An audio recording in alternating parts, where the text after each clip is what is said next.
Recent గా ఒక ఇంటర్వ్యూలో రవి బసూర్ గారు ఎన్టీఆర్ నీల్ మూవీ డ్రాగన్ గురించి అయితే మాట్లాడడం జరిగింది. తను ఏం చెప్పాడో ఈ వీడియోలో మాట్లాడదాం. వీడియో షార్ట్ గానే ఉంటుంది. సో వీడియోని ఎండ్ వరకు అయితే చూడడానికి ప్రయత్నాలు అయితే చేయండి. వీడియోలోకి అయితే వెళ్దాం. ఫస్ట్ ఆఫ్ ఆల్ వచ్చేసి ఇది రీసెంట్ ఇంటర్వ్యూనే మన రవి బసూర్ గారు అయితే ఇచ్చారు. సో దాంట్లో మాట్లాడుతూ NTR Neel movie is going to be massive musically visually ఇది ఒక మాసివ్ మూవీ అని చెప్పి అయితే మన రవి బసూర్ గారు అయితే అండం అయితే జరిగింది.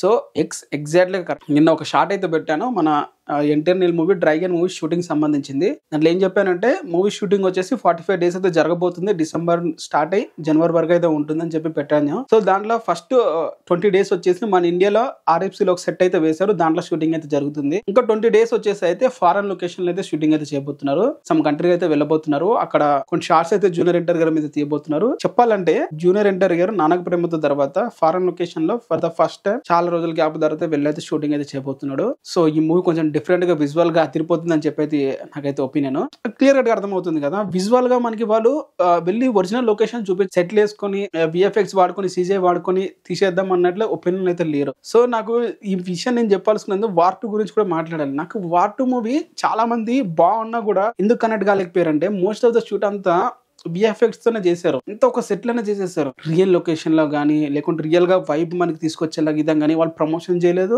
మనకి అది చూపించలేదు కూడా. సో మనకి వాళ్ళు చూపించలేదు కాబట్టి ఆ మూవీ మీద మనకి ఎక్కువ కనెక్ట్ కాలేకపోయాం. సో ప్రతి ఒక్క విషయం కూడా వాళ్ళు ఎక్కడ షూటింగ్ చేస్తున్నారు, హీరో వెళ్తున్నాడో లేదు, ఇవన్నీ డీటెయిల్ గా మనం చెప్తే సో మనం కూడా మనం ఫీల్ అవుతాం. ఫర్ ఎగ్జాంపుల్ మనకి వార్ 2 మూవీలో ఫారెన్ లా మన చేసింగ్ సీన్ అయితే ఉంటుంది. జూనియర్ ఎన్టీఆర్ గారు రుతిక్ రోషన్ చేజ్ చేస్తారు. ట్రైన్ సీక్వెన్స్ ఇవన్నీ కూడా ఉంటాయి కదా.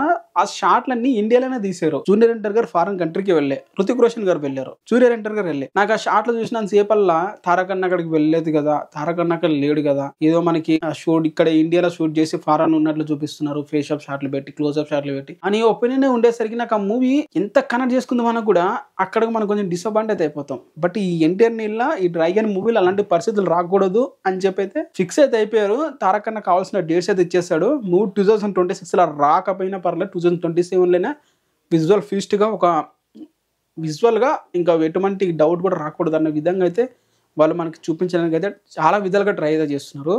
ఇంతకుముందు తీసిన షూటింగ్ కానీ ఇవన్నీ కూడా మన ప్రశాంత్ నీల్ గారు ఎలా అంటే తనకి ఏ అవుట్పుట్ కూడా సరిగా రాకపోతే సరిగ్గా వచ్చే వరకు ఒక ఫేమ్ పెడితే అద్దరిపోవాలి ఆ ఫేమ్, అంతే తప్ప బాగుంది, యావరేజ్ ఉంది, చూడ్డానికి బాగుంది ఇలాంటి ఒపీనియన్ రాకూడదు. ఏమన్నా పెట్టాడు ఆ ఫేమ్ అనే ఒపీనియన్ తీసుకురావాలి అనేదే ప్రశాంత్ నీల్ గారి నిదర్శనం. ఎందుకంటే తను తీసిన సలార్ చూడండి, మీరు ఫాజ్ చేసుకుని చూడండి, ప్రతి ఒక్క ఫేమ్ కూడా క్వాలిటీ కానీ ఆ ఫేమ్ ఇది కానీ ఏ విధంగా ఉంటుంది అదిరిపోతాయి. సో ఈ దాంట్లో కూడా ఎటువంటి తగ్గకుండా ముందే డ్రీమ్ ప్రాజెక్ట్ అని అంటున్నాడు కాబట్టి విజువల్గా అదిరిపోవాలి అని చెప్పి అయితే చాలా విధాలుగా ట్రై అయితే చేస్తున్నారు. ఒరిజినల్ లొకేషన్స్కి వెళ్ళడానికి ట్రై చేస్తున్నారు. అండ్ జూనియర్ ఎన్టీఆర్ గారు చాలా విధాలుగా 6 pack చేస్తూనే చాలా లీనైతే అయిపోతున్నాడు. తను కూడా తన 100% ఇవ్వాలి ఈ మూవీతో.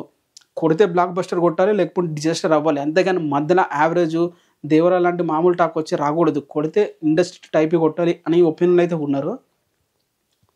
సో విజువల్గా అదిరిపోతుందని చెప్పి రవి బసూర్ గారు అయితే అండమైతే జరిగింది. అండ్ ఇంకో పాయింట్స్ కూడా చెప్పాడు, మ్యూజికల్ కూడా అదిరిపోతుందంట.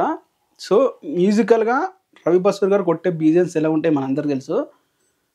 ఇన్నిసార్లు చెప్పుకున్నా కూడా రవి బసూర్ గారు డైహార్డ్ ఫ్యాన్ కాబట్టి ఎన్టీఆర్ మీద ఉన్న ప్రేమని ఏ విధంగా చూపిస్తాడంటేనే నాకు యష్ కోసం కొట్టాడు, ప్రభాస్ కొట్టాడు, అంతకుముందు ఉగ్రం హీరో కొట్టాడు, ఇప్పటివరకు ప్రశాంత్ నీల్ హీరోస్కి ఏ విధంగా కొట్టాడో మన రవి బసూర్ గారు.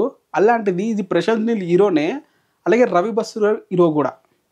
ఇన్ని రోజులు ప్రశాంత్ నీల్ గారితో మూవీ తీస్తున్నప్పుడు అది ప్రశాంత్ నీల్ ఈ సినిమా, ప్రశాంత్ నీల్ హీరో సినిమా ఆ విధంగా మ్యూజిక్ కొట్టేవాడు.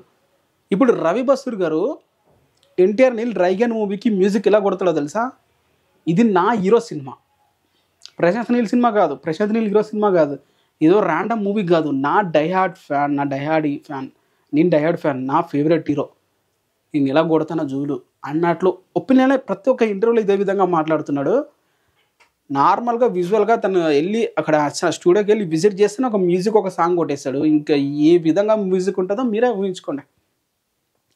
అండ్ ద ఇన్పుట్ ఇంకో పాయింట్ కూడా చెప్పాడు, the input from Prashanth sir and team has been created something epic at emotionally rooted. So ఎంత బ్లాక్ బస్టర్ మూవీ హిట్ అవ్వాలన్నా కూడా మెయిన్గా మనకి ఎమోషనల్ అనేది కనెక్ట్ అవ్వాలి. సో నువ్వు ఎంతమందిని నరుకుంటూ వెళ్ళు, ఎంతమందిని కొట్టుకుంటూ వెళ్ళు, ఎన్ని యాక్షన్ సీక్వెన్స్ పెట్టు, ఎంత అడ్వెంచర్ చెయ్యు, ఎమోషన్స్ కానీ మన ఇండియన్ మూవీస్లో లేకపోతే ఆ మూవీస్ డిజాస్టర్స్ అయిపోతాయి, ఫ్లాప్స్ అయిపోతాయి. ఎమోషనల్ అనేది ఒక కనెక్టివిటీ అనేది జనాలకి గట్టిగా ఉండాలి. సో ప్రశాంత్ నీల్ గారి మూవీలో సలార్ మూవీ ఎమోషనల్గా యాక్టింగ్ వైజ్ మనకు అంత కన్వే చేయలేకపోయినా కూడా మ్యూజికల్గా చాలా విధంగా మనం కన్వర్ట్ చేసేసాడు. సో ఎందుకంటే అక్కడ ప్రభాస్ గారు కానీ లేకుంటే మన పృథ్వీరాజ్ గారు కానీ యాక్టింగ్గా పృథ్వీరాజ్ గారు ఇరగొట్టేస్తారు, ప్రభాస్ గారు కూడా ఇరగొట్టేస్తారు చూపించేస్తే, మరి ప్రశాంత్ నీల్ గారికి అంత డేట్స్ ప్రభాస్ గారు ఇవ్వలేదు కాబట్టి యాక్టింగ్కి అంత స్కోప్ అయితే ఇవ్వలేదు. అంతకుముందు యష్ మూవీలో కూడా పెద్ద యాక్టింగ్కి పెద్ద ఇంపార్టెన్స్ అయితే ఉండవు, ఉగ్రం మూవీలో కూడా యాక్టింగ్ పెద్ద ఇంపార్టెన్స్ ఉండవు. బట్ జూనియర్ ఎన్టీఆర్ గారు యాక్టింగ్ మీద ఫోకస్ చేస్తారు ఎక్కువగా. ఈ మూవీలో కూడా యాక్టింగ్ మీద ఎక్కువగా ఫోకస్ చేస్తారు, తన దగ్గర నుంచి తీసుకొని వస్తాడు అని చెప్పి ఒపీనియన్ అది. అంటే రాజమౌళి గారు ట్రిపుల్ లాంటి మూవీ తీసుకొని రామ్ చరణ్ గారికి అంటే హైలైట్ చేసుకుంటూ, లేకుంటే రామ్ చరణ్ గారి మీద ఎక్కువ అంటే ఎట్లా ఇప్పుడు ర్యాండమ్గా షార్ట్లు మన కమర్షియల్ మూవీస్ ఎలా ఉంటే అలా నార్మల్గా పెట్టేసి జూనియర్ ఎన్టీఆర్ గారి దగ్గరికి వచ్చేసి ఒక యాక్టింగ్ పెట్టాడు, ఒక ఎమోషనల్ యాంగిల్ పెట్టాడు, ఒక ఎలివేషన్స్ పెట్టాడు. సో కమర్షియల్ యాంగిల్లో ఉండాల్సిన అన్ని పాయింట్స్ తీసుకొచ్చి జూనియర్ ఎన్టీఆర్ క్యారెక్టర్ మీద పెట్టాడు. ఇప్పటికీ RRR మూవీలో ఎవరి క్యారెక్టర్ మీకు బాగా నచ్చిందంటే జూనియర్ ఎన్టీఆర్ పేరు చెప్తారు, భీమ్ క్యారెక్టర్ చెప్తారు. సో ఆ విధంగా ఇంపాక్ట్ అయితే క్రియేట్ అయితే చేస్తాడు తన యాక్టింగ్తో. సో ఎమోషనల్ అంత యాక్టింగ్ చేసే కేపబిలిటీ ఉంది కాబట్టి ఇది ఎమోషనల్ కూడా ఎపిక్ అయితే ఉండబోతుంది అని రవి బసూర్ గారు అయితే అనడం అయితే జరిగింది. అండ్ ఇంకో పాయింట్ కూడా చెప్పాడు, the soundscape will be very different from the KGF and Salaar. ఇది కదా పాయింట్ మనకు కావాల్సింది. Soundscape will be very different from the KGF or Salaar. KGF international vibe, Salaar ఏమో ఇంటర్నేషనల్ డబల్ వైబ్ ఇచ్చాడు. మొన్న రీసెంట్గా ఒక వచ్చిన హాలీవుడ్ మూవీలో కూడా ఈ సలార్ బీజియం వాడుకున్నారు.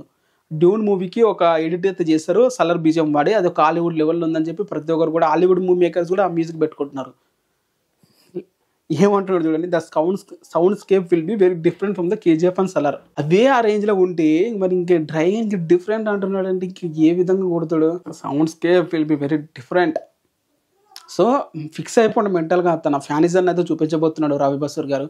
KGF సలార్ కంటే 10 రేట్లు ఎక్కువగా ఉండేటట్లయితే ఇస్తానని చెప్పి తనే అంటున్నాడు. మరి ఇంకా దాని గురించి మనం ఎదురు చూడాల్సిందే తప్ప ఇంకా ఎటువంటి డౌట్స్ పెట్టుకోకుండా ఉండాల్సి అవసరం అయితే లేదు. Expect the new instrument and new energy and lot of heart. So చాలా కొత్త ఇన్స్ట్రుమెంట్స్ అయితే వాడబోతున్నారు మూవీ కోసం, అండ్ అలాగే న్యూ ఎనర్జీతో అని లాట్స్ ఆఫ్ హార్ట్. తన హృదయం పెట్టి ఈ మూవీ అయితే కష్టపడి చేస్తానని చెప్పి అయితే అంటున్నాడు. చాలా కొత్త ఇన్స్ట్రుమెంట్స్ అయితే వాడుతున్నారంట. సో ఎన్ని మాట్లాడుకున్నా కూడా రవి బసూర్ గారు తను ఇచ్చే ఎలివేషన్స్కి మొన్న రీసెంట్గా ఒక ఇంటర్వ్యూ ఇచ్చారు, ఇది 2 days బ్యాక్ ఇచ్చిన ఇంటర్వ్యూ ఇది. సో మీకు అర్థమైంది అనుకుంటున్నాను. డ్రైగర్ మూవీ అప్డేట్ రావట్లేదు అని చెప్పేది ఫీల్ అవ్వకండి, మూవీ టైటిల్ ఇంకా ఫిక్స్ చేయలేదని ఫీల్ అవ్వకండి. ఇలాంటి న్యూస్లో వచ్చినా కూడా నేనైతే మీకు వీడియో చేసి అయితే పెడతాను. సో ఇది ప్రజెంట్ ఇది వచ్చింది. మరి మీకు ఎలా అనిపించింది రవి బసూర్ గారు ఇచ్చిన ఎలివేషన్స్ కింద కామెంట్ అయితే చేయండి. అండ్ వీడియోని ఇంతవరకు చూసారు కాబట్టి లైక్ చేసుకోండి, అలాగే సబ్స్క్రైబ్ అయితే చేసుకోండి, అలాగే వీడియోని అయితే షేర్ అయితే చేయండి. వీడియోలో క్లిప్లు ఎడిట్ చేసి అయినా సోషల్ మీడియాలో షేర్ చేయండి, ఎందుకంటే చాలామందికి రీచ్ అవుతుంది, మూవీ గురించి మాట్లాడుకుంటారు ఇంకెక్కువగా. మరి ఏమంటారు దీని మీద కింద కామెంట్ చేయండి.